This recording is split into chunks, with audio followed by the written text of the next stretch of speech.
નમસ્કાર, આપણી સાથે હું ઉર્વિશા। દર્શક મિત્રો, આવતીકાલે ઉત્તરાયણનો તહેવાર છે અને દરેક તહેવારમાં તહેવારને અનુલક્ષીને અકસ્માતોની ઘટનાઓ પણ બનતી હોય છે અને દરેક તહેવારોમાં અકસ્માતોને પહોંચી વળવા માટે 108ની સેવા કાર્યરત હોય છે અને સુસજ્જ હોય છે।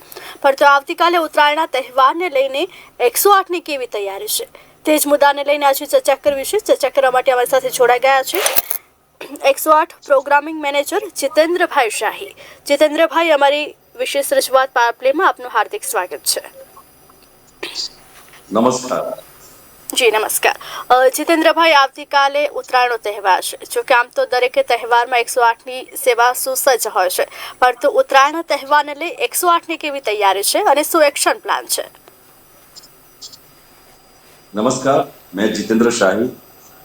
દર વખતે જે ઉત્તરાયણ અને બીજા ઘણા બધા તહેવારો જે આવતા હોય તે પ્રમાણે અમારી એનાલિટિક ડિપાર્ટમેન્ટ હોય છે, જે પોતાના પાછલા વર્ષોના અનુભવ પ્રમાણે ઇમરજન્સી ફોરકાસ્ટ કરતા હોય કે અંદાજ લગાવતા હોય કેટલી ઇમરજન્સી આવવાની પ્લાનિંગ છે। એ પ્રમાણે અમે હોસ્પિટલ જોડે સંકલન કરતા હોય છે।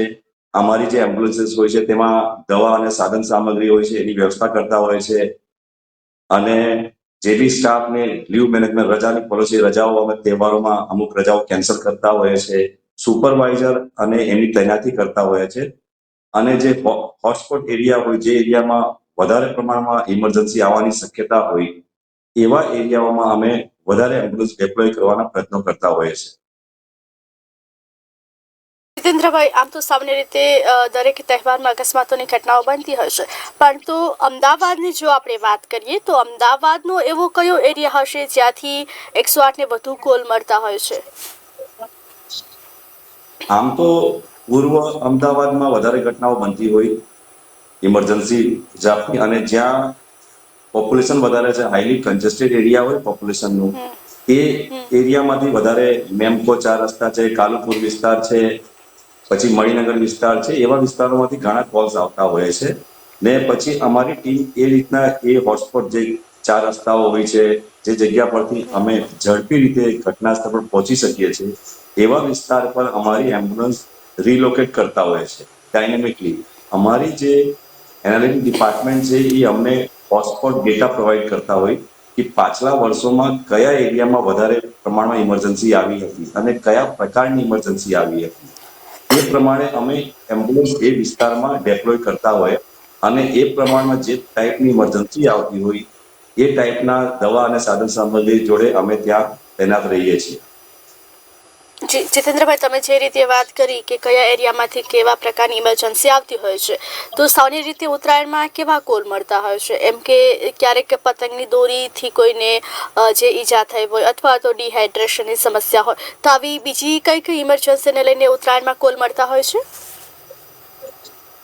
જનરલી ઉત્તરાયણમાં સૌથી વધારે કોલ વાહન અકસ્માતના મળતા હોય છે અને જેવથી અને અકસ્માતના કેસ પડી જવાના, ધાબા પરથી પડી જવાના, નાનું જૂનું મકાન હોય એના ટેરેસ પર કે એના છાપરા પર પતંગ ચગાવવા માટે જતા હોય કોઈ, ત્યારે પડી જવાના, સીડીઓ પરથી પડી જવાના, દોરી ગળામાં ભેરાઈ જવાથી એક્સિડન્ટ થવું, વાહન ચલાવતી વખતે દોરી આવી જવાથી વાહન અકસ્માત થવું, એટલે મેઇનલી અમારા વાહન અકસ્માત એ વધારે હોય છે।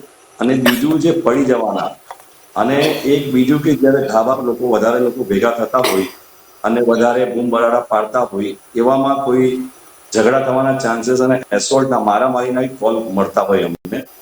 જેમ હું તો આપને જણાવું છું કે આ વખતે જે વાહન અકસ્માત છે એમાં આખા ગુજરાતમાં 121% વધારો થવાનો છે, જે સામાન્ય દિવસમાં અમે 442 કોલ અટેન્ડ કરતા હોય છે એક્સિડન્ટના, જેમાં વાહન સંબંધિત અકસ્માત થઈ તેમાં આ વખતે 14 તારીખે 979 કેસ આવવાની શક્યતા છે, જે અમે ફોરકાસ્ટ કર્યું છે અમારી એનર્જી ડિપાર્ટમેન્ટે, અને 15 તારીખે 597 કે 35% વધારો થવાની શક્યતા છે।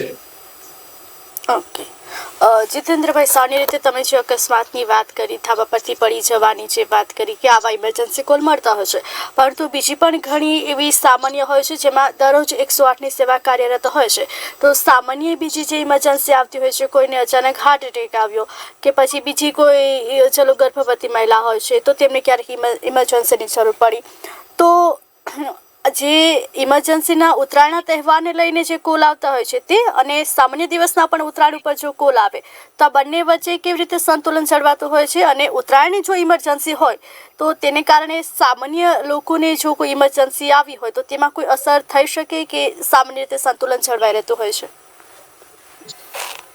જેવું કે આપ કહો છો, સામાન્ય દિવસમાં ગુજરાતમાં 3800 ઇમરજન્સી આવે છે, જે બધી જ પ્રકારની મેડિકલ હોય, હાર્ટને લગતી હોય, એક્સિડન્ટના કેસો હોય, ડિલિવરી કેસીસ હોય, પ્રેગ્નન્સી રિલેટેડ કેસીસ હોય, તાવના બનાવો હોય, એવા 3800 આવતા હોય. આ વખતે જે ગયા વર્ષ જે ઇમરજન્સી આવી હતી એના પ્રમાણમાં આ વખતે જે અમારો વધારો થવાનો છે એ પ્રમાણે અમારી જે એનાલિટિક ડિપાર્ટમેન્ટ છે અમને એ સૂચના આપતા હોય અને અમે એ પ્લાનને એક્ટિવેટ કરતા હોય અને જે નોર્મલ ઇમરજન્સી અમારી ડિસ્ટર્બ ના થાય એ રીતના અમે જે આ તહેવારની ઇમરજન્સી છે, ઉત્તરાયણની ઇમરજન્સી અમે અટેન્ડ કરતા હોઈએ છીએ. અને અમારી જે એમ્બ્યુલન્સીસ છે એ એવી જગ્યા પર રિલોકેટ કરતા હોય કે જ્યાંથી દરેક પ્રકારની ઇમરજન્સીમાં અમે વહેલામાં વહેલું ઘટના સ્થળ પર પહોંચી જઈએ. પછી અમારા જે પેરામેડિક હોય એને પ્રોપર જે પ્રી હોસ્પિટલ કેર આપવાનું છે એ આપે અને નજીકની જે હોસ્પિટલ હોય ત્યાં પહોંચાડી અને દર્દીનું જીવ બચાવવાના પ્રયત્ન કરતા હોય. જીતેન્દ્રભાઈ, નોર્મલ દિવસમાં 108ની જે સેવા છે તેને લઈને કેટલો આંકડો હોય છે, કેટલી એમ્બ્યુલન્સ દોડતી હોય છે, અને જે ઉત્તરાયણનો તહેવાર છે તેના માટે કોઈ આંકડો વધારવામાં આવ્યો છે કે કેવી રીતે તૈયારીઓ છે, કેટલી એમ્બ્યુલન્સ દોડાવવાનો આખરે અંદાજ છે? મને જણાવતા આનંદ થાય છે કે આપણા ગુજરાતમાં total 800 road ambulance, 2 boat ambulance અને 1 એમ્બ્યુલન્સ એર એમ્બ્યુલન્સ અમે ચલાવી રહ્યા છે. જે નોર્મલ ડેઝમાં અમે 3800 ઇમરજન્સી અટેન્ડ કરતા હોય તો આ વખતે અમારી ટીમે જે ફોરકાસ્ટ કર્યું છે એ 4477 ઇમરજન્સી આવવાની છે 14 તારીખે અને 4244 ઇમરજન્સી આવવાની છે 4244 કે 15 તારીખે. એટલે એ પ્રમાણે અમારી જે કેપેસિટી છે, જે અમારી એમ્બ્યુલન્સ વ્યવસ્થા છે એ પ્રમાણે અમે 45 સુધી 5000 ઇમરજન્સી સારામાં સારા રીતે અમે અટેન્ડ કરી શકીએ છીએ. અમે અમારો જો સ્ટાફ હોય જે લોકો રજા માંગી હોય એ રજાઓ કેન્સલ કરતા હોય છે, કેમ કે તમે જાણો છો કોલ ફ્લો વધારે વધવાના કારણે અમારા જે ઇમરજન્સી રિસ્પોન્સ ઓફિસર હોય છે, જે કોલ સેન્ટરમાં કાર્યરત હોય છે, એમની રજાઓ કેન્સલ થતી હોય. અમારો જે ફિલ્ડનો સ્ટાફ છે, જે એમ્બ્યુલન્સ પર કાર્ય કરતા હોય, જે ઇમરજન્સી મેડિકલ ટેકનિશિયન અને પાયલોટ તરીકે કામ કરતા હોય, એમને પણ ખ્યાલ છે કે આના માટે જ એમણે 108 સેવા જોઈન કરી છે કે લોકોનું અમે મહત્તમ સેવા આપી શકીએ અને લોકો એમનો તહેવાર સારી રીતના ઉજવી શકે.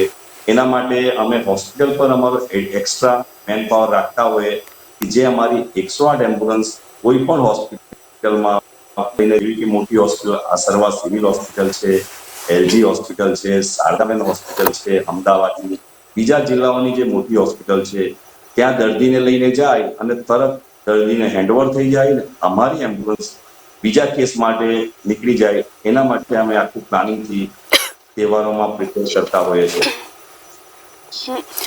જીતેન્દ્રભાઈ, કોઈ ઇમરજન્સી આવી હોય તો 108ને ત્યાં પહોંચતા કેટલો સમય લાગે છે, કેટલા સમયમાં તે પહોંચી જતી હોય છે સામાન્ય રીતે? હવે કોઈ પણ અમારું અર્બન અને રૂરલનું ઇમરજન્સી હોય છે, રિસ્પોન્સ ટાઈમ હોય છે. શહેરી વિસ્તારમાં 15 મિનિટની અંદર 12 થી 15 મિનિટમાં વ્હીકલ પહોંચી જાય છે. ગ્રામ્ય વિસ્તારમાં 15 થી 18 મિનિટમાં અમારી એમ્બ્યુલન્સ પહોંચી જાય છે. અમદાવાદ અને સુરત જેવા વિસ્તારમાં તો 8 થી 10 મિનિટમાં અમારી એમ્બ્યુલન્સ ઘટના સ્થળ પર પહોંચી જાય છે. અને જે ગોલ્ડન અવરનું કન્સેપ્ટ છે કે પહેલા 1 કલાકમાં જો કોઈ પણ ઇમરજન્સીમાં દર્દીને સારવાર મળી જાય, પ્રી હોસ્પિટલ કેર, હોસ્પિટલ પહોંચતા પહેલા જેનો કેર અને મેડિકલ કેર મળી જાય તો એનું જીવ બચવાના શક્યતાઓ વધી જાય છે. અમારો આ જે કન્સેપ્ટ 108 સેવા જે શરૂ કરવામાં આવેલું હતું એ ગોલ્ડન અવર કન્સેપ્ટ પર જ હતું. હવે અમારી આ સર્વિસ પ્લેન્ટિનમ 15 મિનિટ, જે 15 મિનિટમાં જો દર્દીને પ્રી હોસ્પિટલ કેર મળી જાય તો એની જીવન બચવાની શક્યતા બહુ વધી જાય. કેમ કે મેન આ તહેવારોમાં બેન તમે કીધું તેમ સૌથી વધારે ઇમરજન્સી એવું આવે છે જે પડી જવાના, માથામાં વાગવાનું, ગળામાં ગળું કપાઈ જવાનું. તેના કારણે શું થાય છે કે લોહી વધારે વહી જાય. હવે લોહી વળવાથી લોકોનું જીવ જોખમ મુકાઈ જાય.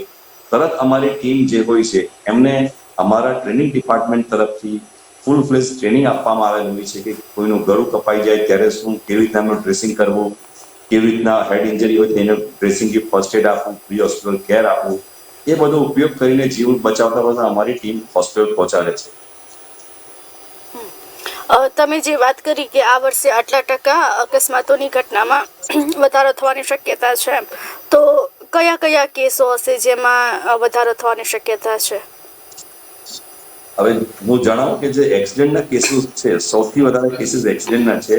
જે નોર્મલ ડેઝમાં આખા ગુજરાતમાં 442 રોડ અકસ્માતના કેસીસ આવતા હોય સામાન્ય દિવસોમાં. 14 તારીખે આ વખતે ઉત્તરાયણમાં આપણે અમારી જે એનાલિટિક ડિપાર્ટમેન્ટ છે એમણે ફોરકાસ્ટ કર્યો છે 979 અકસ્માતના કેસીસ 14 તારીખે આવવાની છે, અને 15 તારીખે 35% વધારો થઈને એમાં 597 કેસીસ આવવાના છે. તો 14 તારીખે એક્સિડન્ટના કેસીસમાં 121%નો વધારો છે, જે કે આપણે 979 કેસીસ આવવાના છે, અને 15 તારીખે 597 કેસીસ આવવાના છે. એ જ રીતના જે ટ્રોમા, જે લોકો પડી જતા હોય ધાબા પરથી, સીડી પરથી, જૂનું મકાન પર પતંગ ઉડાવવા માટે ચડતા હોય, છાપરું તૂટી પડતું હોય, કાં તો પતંગ લૂંટવા માટે નાના છોકરાઓ, નાના ભૂલકા દોડતા હોય, એમાં જે વાગતા હોય પડી જતા, એવા કેસીસમાં એ જે સામાન્ય દિવસોમાં 386 કેસીસ આવતા હોય છે આખા ગુજરાતમાં, આ વખતે 167%નો વધારો થઈને 14 તારીખે 1038 કેસ આવવાની શક્યતા છે, અને 15 તારીખે 77% વધારો કરીને 600. તે જ રીતના તમને કીધું તેમ આ તો થયું અકસ્માત અને પડી જવાના. મારામારીના કેસીસ બી આવતા હોય. લોકો તહેવારના ટાઈમ પર વધારે લોકો ભેગા થતા હોય, બોલાચાલી થતી હોય, વધારે મ્યુઝિક સિસ્ટમનો ઉપયોગ કરતા હોય, એના કારણે લોકોમાં ઝઘડા બગડા થવાના ચાન્સીસ હોય, તો મારામારીના કેસીસ બી આવતા હોય અને પડી જવાના. એટલે આ જે પર્સન્ટેજ છે આ પ્રમાણે ઇમરજન્સી અમારી આવતી હોય છે, અને અમે એને ત્વરિત સેવા આપતા હોઈએ છીએ. ઓકે, જીતેન્દ્રભાઈ, તમે જે વાત કરી તો ઉત્તરાયણને લઈને તો જો કે ઇમરજન્સીના કેસો આવવાના જ છે, કોલ્સ આવવાના જ છે, પરંતુ આપણે ગુજરાતીઓને કેવું છે, ઉત્તરાયણથી પહેલા 15 દિવસ પહેલા જ પતંગ ચગાવવાની શરૂઆત કરી દેતા હશે. તો આ એક જે અઠવાડિયું ગયું છે તેની અંદર પણ આવા કોઈ કોલ્સ મળેલા છે, જેમ કે પતંગની દોરીથી કોઈને ગળામાં ઈજા થઈ હોય, અથવા તો પતંગની દોરીને કારણે કોઈનો અકસ્માત થયો, તો આ વીકની અંદર એવા કેટલા કોલ્સ મળ્યા હશે 108 ને? એટલે આમ તો મેડમ હું એક્ઝેક્ટ આંકડો આપને હમણાં હાલ ના કહી શકું, પણ ઘણા કેસીસ જે તમે કીધું ને કે અઠવાડિયે 10 દિવસ 15 દિવસ પહેલાથી ચાલુ થઈ ગયા છે, અને ગળા કપાવાના કેસીસ બી આવ્યા છે, અને તેમાં અમારી ટીમે સારી સેવા બજાવી છે. અમે લોકોને જાગૃત બી કરતા હોય છે. અમારી અભિયાન એ રીતના બી ચાલતું હોય છે કે કોઈ પણ પ્રકારની જે આવી જે ઇમરજન્સી પાસ્ટમાં આવી હોય તો તેના માટે બચવા માટે શું શું પગલાં લેવાના હોય અમારી ટીમ એમને કહેતા હોય. ઇવન અમારી એમ્બ્યુલન્સીસમાં અમે છે ને એ અવેરનેસ માટેની ઓડિયો ક્લિપ ચલાવતા હોય છે કે લોકો પોતાનું ધ્યાન રાખે, લોકો એવા જર્જરિત મકાન પર ચડીને પતંગ ના ઉડાવે, કે લોકો તહેવારના દિવસે 14 અને 15 મે એ દિવસે બહાર જવાનું જેમ જરૂરી ના હોય ટાળવું, અને જો તમારે જવું જ હોય તો 4 વ્હીલરનો ઉપયોગ કરવું, અને 4 વ્હીલર ના હોય તો 2 વ્હીલર. પણ 2 વ્હીલરમાં જે મેટાલિક રોડ હોય, સેફટી રોડ, એ એમની વાહન એ 2 વ્હીલરમાં લગાવીને જવું, ગળે મફલર બાંધવું, યા તો ગળા સુધીનું કોઈ કપડાં હોય એ પહેરવું, હેલ્મેટ પહેરીને જવું, જેના થકી મહત્તમ લોકોનો જીવ બચી શકે. ઇવન હું ખાસ આગ્રહ બધાને કે આ 2 દિવસ દરમિયાન નાના ભૂલકાઓને 2 વ્હીલર પર આગળ બેસાડવાનું ટાળવું જોઈએ, કેમ કે નાના ભૂલકાઓ હોય છે એમનું ગળું બહુ સેન્સિટિવ હોય છે, અને પાસ્ટમાં એવા ઘટનાઓ બન્યા છે કે નાના ભૂલકાઓના ગળામાં ડોરી આવી જવાથી એમનું જોખમમાં મુકાયું છે. તો હું આપણા લોકોને વિનંતી કરીશ કે પોતાનો છોકરાઓનું ધ્યાન આપે, અને ખાસ જે જ્યારે તમારા નાના ભૂલકાઓ પતંગ ઉડાવવા જતા હોય તો એમની જોડે એમના વાલી સાથે હોય, કેમ કે નાના ભૂલકાઓને ખ્યાલ ના હોય એ પતંગ લૂંટવાના ચક્કરમાં ધાબા પરથી પડવાના બનાવો બનતા હોય છે, સીડી પરથી પડવાના બનાવો બનતા હોય. તો લોકોને અપીલ છે કે પોતાના સુપરવિઝનમાં તમારા નાના બાળકોને પતંગ ચગાવવા દેવું. જીતેન્દ્રભાઈ, તમે જે ઓડિયો ક્લિપની વાત કરી તો તેના સિવાય પણ 108 દ્વારા બીજી કઈ કઈ રીતે જાગૃતિ ફેલાવવામાં આવતી હોય છે? જેમ કે પેમ્પલેટ હોય છે, વિડીયો હોય છે, તો ઓડિયો ક્લિપ સિવાય બીજા કયા કયા માધ્યમ દ્વારા જાગૃતિ ફેલાવવામાં આવે છે?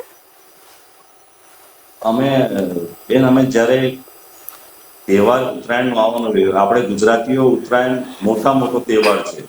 વધારે લોકો ભેગા થતા હોય, ઉત્તરાયણ ઉજવતા હોય, તો અમને ખ્યાલ છે. તો અમે શું કરતા હોય, એના 15-20 દિવસ પહેલાથી જ સ્કૂલોમાં જઈને અમે અવેરનેસ કેમ્પેન ચલાવતા હોય, સેફટીના પ્રિકોશન જણાવતા હોય, ડૂઝ એન્ડ ડોન્ટ્સ એમને સમજાવતા હોય. પ્લસ અમારી અમુક એમ્બ્યુલન્સીસ પર અમે મોટા બેનર્સ હેપી એન્ડ સેફ ઉત્તરાયણનું કેમ્પેન ચલાવતા હોય. તેમજ અમે જે રીતના 108 મનુષ્યો માટે અમે સેવા બજાવતા હોય, તો અમારું 1962 છે એ એનિમલ હેલ્પલાઇન છે. કોઈ પણ પ્રકારની હું લોકોને અપીલ કરું છું કે કોઈ પણ પ્રકારની ઇમરજન્સી આવે મનુષ્યો માટે તો 108 ને કોલ કરે. અને જો પશુઓ કે પક્ષીઓ માટે હોય તો નજીકની એનજીઓ કાં તો 1962 1962 છે એનો ઉપયોગ કરે અને એનો જીવ બચાવવા મદદરૂપ થાય. ઓકે, જીતેન્દ્રભાઈ, અમદાવાદ સિવાય એવા બીજા કયા શહેરો હશે જ્યાં પર્વના દિવસે વધુ ઇમરજન્સીના કોલ્સ મળતા હોય? મેડમ, અમદાવાદ સિવાય સુરત, જે કે મેજર સિટી છે ગુજરાતનું, સુરત છે, વડોદરા છે, રાજકોટ છે, ત્યાં આવા ઇમરજન્સીઓ વધારે બનતા હોય છે અને ત્યાં અમારી તૈયારી હોય જ છે. તેમ છતાં હવે તો તહેવાર એવો વધ્યો છે કે ગુજરાતના દરેક જિલ્લાઓમાં લોકો તહેવાર ઉજવતા હોય, ઉત્સાહમાં મનાવતા હોય અને ઇમરજન્સી બનવાની શક્યતાઓ બી વધતી હોય. તો અમારી 108ની ટીમ ગુજરાત સરકાર જોડે મળીને જે વિસ્તારમાં ઇમરજન્સી વધારે આવતી હોય એ વિસ્તારમાં અમે 108 સેવાઓને સક્ષમ કરીએ છીએ કે વધારે ઇમરજન્સી અમે અટેન્ડ કરી શકીએ. ઇવન અમુક વિસ્તાર જે શહેરીકરણ અર્બન, જેટલા બી અર્બન શહેરો છે, જે તાલુકા પ્લેસીસ છે, ત્યાં તો લોકો ઉજવતા જ હોય છે અને ત્યાં ઇમરજન્સી બને છે તો અમે ત્વરિત એમને ઇમરજન્સીને સેવા બજાવીએ છીએ. જી જીતેન્દ્રભાઈ, જ્યારે 108ની સેવા કાર્યરત થઈ ત્યારે ગામડામાં ઘણા લોકો મજાક મસ્તીમાં પણ ફોન કરી દેતા હતા એમ. તો અત્યારે પણ સામાન્ય દિવસોમાં અથવા તો કોઈ પણ પર્વ હોય ત્યારે આજે પણ આવા ફેક કોલ્સ આવે છે? અરે મેડમ, આમ તો પહેલાના જે તમે વાત કરી કે શરૂઆતના દિવસોમાં ઘણા બધા એવા કોલ્સ આવતા હતા, પણ જેમ લોકોની જાગૃતિ વધી છે, લોકોને અવેરનેસ વધી છે, તો હવે કોલની સંખ્યા ઘટી છે. હા, કોલ્સ થોડા ઘણા આવતા હોય છે, પણ હું વિનંતી અપીલ કરવા માંગુ છું લોકોથી કે એવા કોઈ પણ કોલ 108 સેવા ના કરવું જેના થકી જે મુસીબતમાં રહેલ, ઇમરજન્સીમાં રહેલ વ્યક્તિને સારવાર પહોંચાડવામાં અમારાથી મોડું થઈ શકે છે. જે પણ એમ્બ્યુલન્સમાં જે સગા સંબંધ, જે પેશન્ટ લઈને એમ્બ્યુલન્સ જઈ રહી હોય એમાં આપણું જ કોઈ મિત્ર, પરિવારનો સભ્ય હોઈ શકે છે. તો 108 સેવાને આ તહેવારના દિવસોમાં ખાસ રસ્તો આપવો, હું લોકોને જાગૃત કરવા માંગુ છું, અપીલ કરવા માંગુ છું. કોઈ પણ એમ્બ્યુલન્સ જાય તો એમને રસ્તો આપવો અને અમે મહત્તમ ઇમરજન્સીને સારવાર સેવા બજાવી શકીએ એવી અમને મદદરૂપ થવું. જી જીતેન્દ્રભાઈ, આમ તો એક રીતે 108ની સેવા 24 કલાક કાર્યરત જ હોય છે, પણ તો આવતીકાલે ઉત્તરાયણનો પર્વ છે તો ઘણા લોકો ફેક કોલ્સ કરતા હોય, તેમજ ટ્રાફિકની સમસ્યા હોય, તો આ ઉત્તરાયણના પર્વ ઉપર તમે લોકોને શું સંદેશો આપશો? હું 108 સેવા વતી લોકોને અપીલ કરવા માંગુ છું કે જે આ તહેવાર છે, ઉત્તરાયણ બહુ ખુશીનો તહેવાર છે. લોકો આ તહેવાર બહુ ઉત્સાહથી મનાવતા હોય, આપણા ગુજરાતીઓનો મોટો તહેવાર છે. હું બધાને અપીલ કરવા માંગુ છું આ તહેવાર સેફ અને હેપી બની રહે એના માટે આપણે કોઈ બહાર જવાનું ટુ વ્હીલર પર ટાળવું જોઈએ. રોડ ક્રોસ કરતી વખતે ધ્યાન આપીને રોડ ક્રોસ કરવું. ધાબા, જે જર્જરિત મકાનો હોય, જર્જરિત મકાનો પરથી પતંગ ઉડાવવાનું ટાળવું જોઈએ. સીડી પર ધીરે ધીરે ચાલવું જોઈએ. ઉપર જોઈને જે નાના ભૂલકાઓ આપણા પતંગ લૂંટવા માટે સોસાયટીમાં કે ધાબા પર દોડતા હોય તેમને રોકવું જોઈએ. અને વાલીઓને અપીલ છે કે પોતાના જે ભૂલકાઓ છે એમને એમના સુપરવિઝનમાં પતંગ ચગાવવા દેવું. અને ખાસ જે ચાઇનીઝ દોરી છે, જે વધારે ખતરનાક દોરીઓ છે, એનો ઉપયોગ ટાળવો જોઈએ. કે પાછલા જેટલા બી કેસીસ બન્યા છે જેનામાં ગળું કપાઈ ગયું હોય, લોકોનું જીવ જોખમમાં મુકાયું, ઇવન કેટલા વિસ્તારોમાં જીવ બી ગયા છે પાછલા વર્ષોમાં, તો ન થાય એના માટે ચાઇનીઝ દોરીઓનો વિરોધ કરવો જોઈએ. ઇવન હું સોસાયટીના સભ્યો અને એમના જે મેમ્બરોને બી કહું છું કે પોતાની સોસાયટીમાં જો કોઈ ચાઇનીઝ દોરી ઉપયોગ કરે તો તેને રોકવું જોઈએ. ધન્યવાદ. જી જીતેન્દ્રભાઈ અમારી સાથે જોડાયા. ઉત્તરાયણના પર્વને લઈને 108ની શું તૈયારી છે તેના વિશે માહિતી આપી તે બદલ આપનો ખૂબ ખૂબ આભાર. દર્શક મિત્રો, આવતીકાલે ઉત્તરાયણનો પર્વ છે તો ઉત્તરાયણના પર્વમાં 108ની જે સેવા છે તે કાર્યરત હોય છે 24 કલાક. પરંતુ ઉત્તરાયણના પર્વને લઈને તેનો શું એક્શન પ્લાન છે તેને લઈને આજે અમે તમને માહિતી આપી. બીજા વિષય સાથે ફરીવાર મળીશું.